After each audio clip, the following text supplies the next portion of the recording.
बिस्मिल्लाहिर्रहमानिर्रहीम। मैं हूँ डाइटिशियन फ़ाइका। आज का हमारा यूनिट 1 है कि basic concepts in food and nutrition. ठीक है, सबसे पहले हमारा जो टॉपिक है, हम फूड की डेफिनेशन क्या है, फूड होता क्या है। Food is that which nourishes the body, जो हमारी बॉडी को नरिश करता है, एनर्जी प्रोवाइड करता है, बॉडी बिल्डिंग करता है, बॉडी को रेगुलेट करता है और उसको प्रोटेक्शन देता है, उसको प्रोटेक्ट करता है। ठीक है, उसके बाद सेकंड पॉइंट आता है न्यूट्रिशन। न्यूट्रिशन क्या होता है? Nutrition the science of food. It can be defined as a process by which an organism ingest, digest, observe, transport and utilise and dispose of the end product. ठीक है, nutrition हम जो भी food intake करते हैं, एक organism जो भी फूड इनटेक करता है वो सबसे पहले उसको इंजेस्ट करता है। ठीक है, पहले उसको निगलता है, उसके बाद वो डाइजेस्ट होता है स्टमक में, इंटेस्टाइन में, फिर उसे बॉडी के डिफरेंट पार्ट जहाँ जहाँ रिक्वायर होते हैं वो ऑर्गन यूटिलाइज करते हैं, उसको अब्जॉर्ब करते हैं, फिर ट्रांसपोर्ट करते हैं, फिर उसको उस न्यूट्रिशन का जो जो वर्क होता है फिर वो उस ऑर्गन में यूटिलाइज होता है। फिर जो भी हमारे पास एंड प्रोडक्ट उसका बचता है वो वेस्ट प्रोडक्ट होता है, जो कि बॉडी से एक्सक्रीट आउट हो जाता है। ठीक है, food is a substance when taken, digested, and incorporated into the body tissue, provide energy, help in growth, protect, and agent disease. ठीक है, इसके बाद न्यूट्रिएंट्स। न्यूट्रिएंट्स क्या होते हैं? न्यूट्रिएंट्स में हमारे पास प्रोटीन है, कार्बोहाइड्रेट है, फैट्स हैं, वाइटामिन्स हैं एंड वाटर। ठीक है, इसके बाद हम बात करते चलें कि कार्बोहाइड्रेट हमें कितनी एनर्जी प्रोवाइड करते हैं। कार्बोहाइड्रेट हमें 4 कैलोरीज एनर्जी प्रोवाइड करते हैं। प्रोटीन हमारी बॉडी बिल्डिंग करती है। ठीक है, जैसे कि वो हमें 4 किलो कैलोरीज प्रोवाइड करती है। जो फैट्स हैं वो हमें 9 किलो कैलोरीज एनर्जी प्रोवाइड करती हैं। और जो इसमें मिनरल्स और वाइटामिन आते हैं ना, ये हमें एनर्जी प्रोवाइड नहीं करते, ये हमें कैलोरीज प्रोवाइड नहीं करते। इनका काम बॉडी बिल्डिंग करना, बॉडी को प्रोटेक्ट करना, और जो वाइटामिन्स हैं वो हमें प्रोटेक्शन देते हैं डिजीज से। ठीक है, इसके बाद आ जाता है न्यूट्रिशनल स्टेटस। अच्छा, न्यूट्रिशनल स्टेटस क्या होता है? Nutritional status is a condition of health of an individual as influenced by utilisation of nutrients in the body. इंसान की एक जो और कोई भी इंडिविजुअल है, कोई भी बंदा है, उसकी हेल्थ का अंदाज़ा हम उसके न्यूट्रिएंट्स के इनटेक से लगा सकते हैं। वो कैसे लगा सकते हैं? हम उसका मेडिकल चेकअप करवा सकते हैं, उसका डाइटरी हिस्ट्री ले सकते हैं उसकी, या फिर कोई भी फिजिकल एग्जामिनेशन करवा सकते हैं। ठीक है, और ये जो न्यूट्रिशनल स्टेटस होता है ये गुड भी होता है, नॉर्मल भी होता है और बहुत बुरा भी होता है। ठीक है जी, इसके बाद आ जाती है characteristics of food nutritional status. इसमें हम सबसे पहले बात करें इनके कैरेक्टरिस्टिक क्या है, हमें कैसे पता चलेगा कि बंदे का गुड न्यूट्रिशनल स्टेटस है, वो अच्छा है मतलब हेल्थ में। उस सबसे पहले पॉइंट है नॉर्मल वेट। उसका जो बॉडी का वेट होगा वो उसकी हाइट के अकॉर्डिंग बिल्कुल नॉर्मल होगा। वेल डेवलप बॉडी होगी, हेल्दी उसकी स्किन होगी, pink colour of eyelid and mouth membrane, mouth की जो अपर सरफेस मेम्ब्रेन होता है वो पिंक कलर होगा उसका।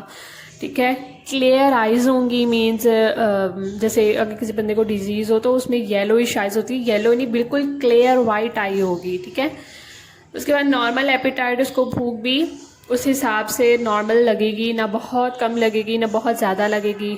No sleep sound, good stamina और स्मूथ एंड शाइनी हेयर। ठीक है जी, ये हमारे पास कैरेक्टरिस्टिक्स थे गुड न्यूट्रिशनल स्टेटस के। इसके बाद दूसरे नंबर पे आते हैं कि पुअर न्यूट्रिशनल स्टेटस। उसमें क्या होता है? अब normal body weight, too thin और फैट, या बहुत पतला होगा या बहुत मोटा होगा। ठीक है, poor development of body, yellowish skin, dull eye के नीचे डार्क सर्कल्स हो जाते हैं या बैग्स बन जाते हैं। हेयर रफ हेयर, ठीक है जी, रफ होंगे, हेयर फॉल होगा और उसके हेयर डल होंगे। उसके बाद पुअर एपेटाइट, सेंसिटिव स्किन और इरेगुलर स्लीप। अब उसके बाद हमारा टॉपिक है माल न्यूट्रिशन। माल न्यूट्रिशन असल में होता क्या है? It results from a lack, excess or imbalance of nutrients in the diet. जब हमारी डाइट में हम अपने जो न्यूट्रिएंट्स इनटेक सही नहीं कर रहे होते ना, जब न्यूट्रिएंट्स का इनटेक सही नहीं हो रहा होता बॉडी में, या वो बहुत ज़्यादा हम ले रहे हैं या बहुत कम ले रहे हैं या एक्सेसिव में ले रहे हैं, तो हमें डिजीज कॉज होती है, जिसे हम माल न्यूट्रिशन कहते हैं।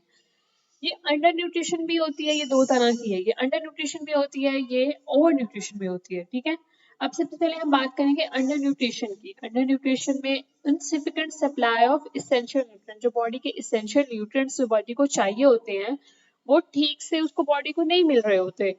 जैसे कि विटामिन ए की डेफिशिएंसी से जीरोबैलेथीमिया कॉज होता है। ठीक है, उसके बाद iron deficiency cause anaemia. Anaemia भी एक डिजीज है जो आयरन की डेफिशिएंसी से होता है। ये ज्यादातर वुमेन्स में पाया जाता है, औरतों में होता है। उसके बाद आता है over nutrition, excessive intake of nutrients, for example excess of energy leading to obesity. उसके बाद है balanced diet, which diet contain all nutrients in the balance amount that called balanced diet। जो भी हम बैलेंस डाइट की definition है। उसके बाद है RDA, ठीक है, रिकमेंडेड डाइटरी अलाउंस। हम किसी भी पेशेंट को, किसी भी इंसान को, हेल्दी पर्सन को या किसी भी दूसरे पर्सन को हम एक डाइट अगर रिकमेंड करनी है, एक डाइटिशियन है, तो वो सबसे पहले उसका क्या देखेगा, उसकी एज देखता है, उसका जेंडर देखता है कि वो मेल है फीमेल है, उसकी फिजिकल एक्टिविटी देखता है कि वो किस तरह के काम करता है, उसकी जॉब, उसका फिजिकल एक्टिविटी उसकी क्या है, मीन्स वो ज्यादा हार्ड वर्क तो नहीं करता, बिल्कुल मॉडरेट तो नहीं है, या सेडेंटरी तो नहीं है। RDA refer to the diet daily dietary intake level. ठीक है, इसके बाद आता है कार्बोहाइड्रेट। इसके बाद आता है a balance diet should provide vitamins, minerals and non nutritive substance, dietary fibres, antioxidant and phytochemicals. एक जो बैलेंस डाइट है ना, वो हमें ये चीजें बॉडी को प्रोवाइड करती हैं। उसके बाद आ जाता है फूड फंक्शंस। फूड के फंक्शंस क्या हैं? उसके एक फिजियोलॉजिकल फंक्शन भी होता है, साइकोकल्चरल फंक्शन भी होता है, और फिजियोलॉजिकल साइकोलॉजिकल फंक्शन होता है। ठीक है, हम सबसे इसमें फिजियोलॉजिकल फंक्शन सबसे ज्यादा इम्पोर्टेंट है। फिजियोलॉजिकल फंक्शन की बात करें तो उसमें are related to the physiology of our own body. Energy giving करती है, बॉडी बिल्डिंग करती है, और प्रोटेक्शन देती है। जो भी हम फूड इनटेक करते हैं ना, वो हम कोई भी हमारा जो बॉडी के फंक्शन होते हैं, हमारी बॉडी के दो तरह के फंक्शन होते हैं, एक वॉलंटरी फंक्शन होते हैं और एक इनवॉलंटरी फंक्शन होते हैं। इन दोनों फंक्शन को जो एनर्जी प्रोवाइड होनी होती है, वो हमें फूड प्रोवाइड करता है। ठीक है, उसके बाद होता है, और ये जो एनर्जी प्रोवाइड होती है, ये कार्बोहाइड्रेट की फॉर्म में होती है।